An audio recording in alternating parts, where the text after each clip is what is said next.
Assalamualaikum warahmatullahi wabarakatuh. Bismillah, alhamdulillah, wassalatu wassalamu ala rasulillah, amma ba'du. Adik-adik kelas 8 yang saya sayangi, semoga kalian senantiasa mendapatkan pertolongan dan rahmat Allah. Mari kita teruskan bahasan surat Qul a'udzu birabbin nas. Kemarin kita sudah bahas 1, 2, 3 ayat. Kita teruskan ya. Tapi kita baca dulu satu surat dengan secara lengkap. A'udzu billahi minasyaitonir rajim. Bismillahirrahmanirrahim. Qul a'udzu birabbin nas, malikin nas, ilahin nas, min syarril waswasil khannas, alladzi yuwaswisu fi sudurin nas, minal jinnati wan nas. Saya ulang artinya, mungkin ada kemarin yang ada yang kurang jelas. Bismillahirrahmanirrahim. Surat An-Nas Makiyah. Kul dawa surah Muhammad, a'udzu nyuwun pangreksa sapa ingsun bi rabbin nasi kelan pangerane menungso. Katakan Muhammad, aku berlindung dengan Tuhan manusia, malikin nasi kang nratoni menungso, ilahin nasi kang dadi pangerane menungso kabeh. Jadi katakan Muhammad, Nabi Muhammad sendiri ini, surat An-Nas kemarin sudah kita bahas adalah turun karena apa? Rasulullah Shallallahu Alaihi Wasallam kena sihir, kena guna-guna. Makanya surat An-Nas ini ada berapa ayat? Ada 7. Ada yang mengatakan ada 6. Makanya Quran diawali oleh surat Bismillahirrahmanirrahim, alhamdulillahirabbil alamin. Jadi ba Bismillahirrahmanirrahim, terakhirnya minal jinnati wan nas. Jadi ba dengan sin kalau digabung kemarin bunyinya apa? Bas. Bas itu artinya apa? Sempurna. Makanya Quran itu mulai huruf awal ba, huruf terakhir apa? As, sin. Kalau digabung jadi bas artinya apa? Sempurna. Makanya katakan Muhammad, aku berlindung kepada Allah dari apa? Min syarril waswasil khannas, dari gangguan setan. Setan ini senantiasa mengganggu. Kenapa? Ini ulasan sedikit.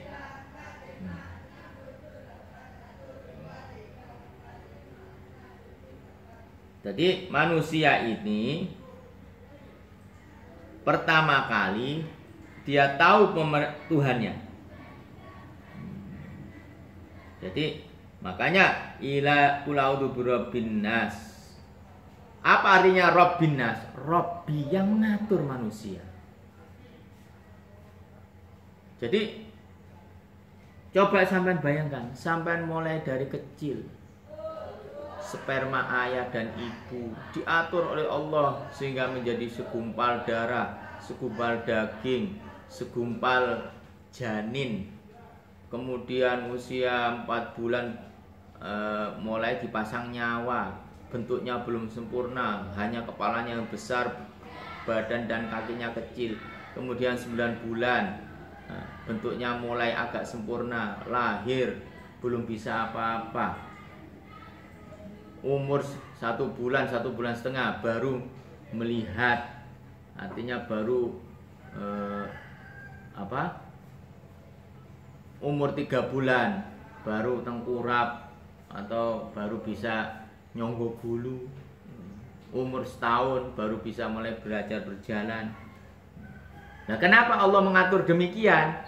Nah, ini ada hikmahnya. Lain dengan sapi, kerbau, kambing, lahir 1 hari langsung lari. Kalian kenapa nggak gitu? Kalau manusia seperti sapi sombong. Saya dulu lahir langsung bisa berjalan. Sombongnya bukan main. Makanya manusia diberi tahapan aturan oleh Allah. Tahapan sedikit demi sedikit demi sedikit. Ini supaya apa? Manusia itu menjadi orang yang ulet. tidak serakah. Kalian coba kalau makan, ayo, bisa nggak satu piring? Lep, bisa. Angkat tangan. Saya belikan sate 10 tusuk sama satu piring, kalau bisa langsung masuk. Nggak bisa. Manusia makan sedikit, 1 sendok, 1 puluh, 2 puluh.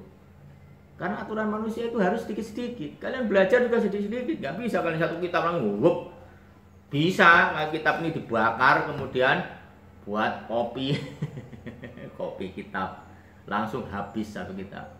Makanya manusia itu belajar sedikit demi sedikit. Mulai lahir, dia mulai tengkurap, nyonggok bulu, merangkak, terantanan sampai berjalan. Itu menunjukkan supaya apa? Manusia itu sabar. Kira-kira sampai nanti kalau lulus MTS, aliyah, sarjana, ini langsung kaya? Nggak bisa. Sedikit-sedikit. Coba lihat itu di pasar Jatirogo. Awalnya tukang mikul godong jati. Setelah beberapa puluh tahun baru punya toko. Kemudian baru bisa haji. Pertama ya melarat dulu. Sedikit demi sedikit, tahapan-tahapan. Makanya ya itu seperti kalian sekolah, mulai dari PAUD, TK, SD, atau MI, MTS, aliyah, berapa tahun itu? TK 2 tahun, masa MI 6 tahun 8, MTS 3 tahun 11, aliyah 3 tahun 14, kuliah 4 tahun, berarti apa? 18. Jadi kalau dihitung manusia itu belajarnya dengan kerjanya itu sama. Belajar 20 tahun, jadi pegawai negeri 20 tahun, pensiun. Pas. Maka manusia ini adalah diatur oleh Allah. Supaya apa? Perlu mengangan-angan dan mempelajari, tidak menjadi orang yang sombong.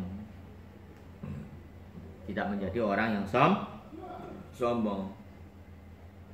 Kalian tahu, sapi lahir langsung berdiri, langsung lari. Tapi secepat-cepatnya larinya anak sapi dengan manusia, cepat mana? Kalau lari biasa ya cepat anak sapi. Tapi kalau manusia punya akal, bisa naik sepeda motor, mobil, bahkan pesawat. Lebih cepat dari larinya kuda atau anak sapi. Itulah manusia, diberi akal. Akal pun tidak bisa langsung pintar. Sedikit demi sedikit. Bayangkan kalian dulu. Saya dulu juga nggak bisa nulis alif aja bengkong. Nulis ba itu kayak perahu. Nah, tapi lama-lama belajar dikit. Makanya kalian di pondok sabar ya. Jangan pingin langsung pinter. Wah aku pinter kok mbayai. Nggak iso sulapan. Semua harus sedikit demi sedikit. Apa kata pepatah? Berakit-rakit ke hulu, berenang-renang ke tepian. Berarti harus setapak demi setapak. Kalian harus yakin kalau kalian ulet, sabar sedikit demi sedikit, maka sukses akan menantimu. Makanya ada peribahasa, the crisis is the reason for change. Apa artinya? Orang itu kalau mengalami krisis, kesulitan, itu akan dia semakin pintar untuk mencari perkembangan atau perubahan. Contoh, budal mondok, biar aku eling ana cah santri Banyuwangi, Witingan, budal teko omah gak nggo duit. Tutup pondok, akale urip karena apa? Krisis. Makanya kalau kalian itu punya orang tua yang nggak mampu, harus bersyukur. Karena apa? Kalau orang tua nggak mampu, akal kalian akan semakin bangkit, akan semakin kreatif. Dulu santri sini tuh nggak punya duit, akhirnya apa? Miang di sarang seminggu, pulang miang seminggu dapat uang, mondok 3 bulan. Setelah 3 bulan habis, sowan nambahku, nambahin, nah saya kulo pamit nih badhe miang atau kulo telas. Mulane kalian harus bersyukur. Tiap Jumat disambangi, kasih makanan, kasih uang loh. Malah otak kalian mati, nggak bisa kreatif. Akal kalian kurang kreatif. Lihat, makanya santri-santri dulu itu banyak yang sukses karena apa? Mulai mondok itu nggak punya apa-apa. Budal mondok, nggak nggawa duit, nggak nggawa. Tapi sampai di pondok punya akal. Saya dulu masih ingat itu. Mungkin ada yang tahu itu siapa? Azizatun Nikmah yang baru lulus kemarin MTS. Itu ayahnya baru sini nggak bawa apa-apa. Yang kakaknya Pariono ikut bapaknya Pak Lutfi ke pasar. Yang adiknya Kasmuri itu di pondok itu jualan sarimi, juga ikut ibunya Pak Lutfi ke pasar.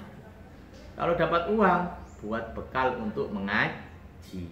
Makanya Allah mengatur manusia itu dari sedikit demi sedikit supaya manusia itu menjadi orang yang ulet, tabah, sabar, dan bersyukur. Kalau sapi nggak ada kata bersyukur. Dia lahir, jalan, udah makan, udah. Karena apa? Nggak ada ceritanya sapi sombong. Pernah nggak lihat sapi sombong dulu? Sapi pakai sepatu, pakai jas, pakai kacamata. Pernah lihat? Sapi gila. Sapi nggak ada yang sombong. Wah, makan bersama, tidur bersama. Loh. Nggak ada kata sombong. Lain dengan manusia. Kalau merasa kaya akan sombong. Loh. Makanya ini ditegur oleh Allah. Qul a'udzu birabbin nas. Pertama adalah Allah mengatur manusia. Yang kedua, Allah malikin nas, yang merajai, yang memiliki manusia. Jadi kita nggak milik punya apa-apa. Kalian punya mobil, punya titel sarjana, punya istri cantik, punya rumah mewah. Itu milik siapa? Milik Allah itu, bukan milik kalian, bukan milik kita. Makanya Qul a'udzu birabbin nas ini sebagai peringatan. Pertama, Rabbin nas, yang mengatur manusia. Yang kedua, Malikin nas, yang merajai atau memiliki manusia. Makanya kata dalam bahasa Jawa, uang dipangkat kok sombong, dunya kok sombong, di bojo ayu kok sombong. Mulane jarene wong tua-tua pian, pangkat bakal minggat, dunya bakal lunga, bojo ayu nek tinggal mati yo mblayu lho. Duit yo bakal pamit. Hafal enggak? Pangkat bakal minggat, dunya bakal lunga, bojo ayu nek tinggal mati yo mblayu. Gak ngarep bojo ayu melok dipendem karo sampean sampean. Nomor 3, duit. Duit yo pamit. Gak kerasan sampean kalau duit itu. Makanya ini Malikin nas, Ilahin nas. Yang ketiga adalah Tuhan manusia. Jadi Allah itu adalah Tuhan manusia, bukan siapa-siapa lagi. Makanya manusia dalam perjalanan mencari Tuhan itu harus lewat tahapan tadi. Yang pertama, tahapan apa? Manusia harus mikir, loh siapa ya yang mengatur alam jagat ini, yang mengatur saya siapa? Nah, kalau mau berpikir gitu, kemudian yang kedua tahapannya, loh siapa yang memiliki jagat raya manusia makhluk ini? Kalau dia sudah menemukan, oh yang mengatur ini adalah zat yang satu, yang memiliki adalah zat yang satu, berarti Tuhannya adalah satu Tuhan manusia yaitu Allah. Min syarril waswasil khannas. Besok kita lanjutkan yaitu dari godaan setan yang mengganggu. Ingat ya, tadi apa? Inti dari surat An-Nas 1, yang mengatur manusia, yang memiliki manusia, yang menjadi Tuhan. Kalau 3 poin ini kalian tancapkan dalam hati, maka kalian insya Allah mendapat titel hamba yang taat sampai akhir hayat. Husnul khotimah. Amin Allahumma amin. Assalamualaikum warahmatullahi wabarakatuh.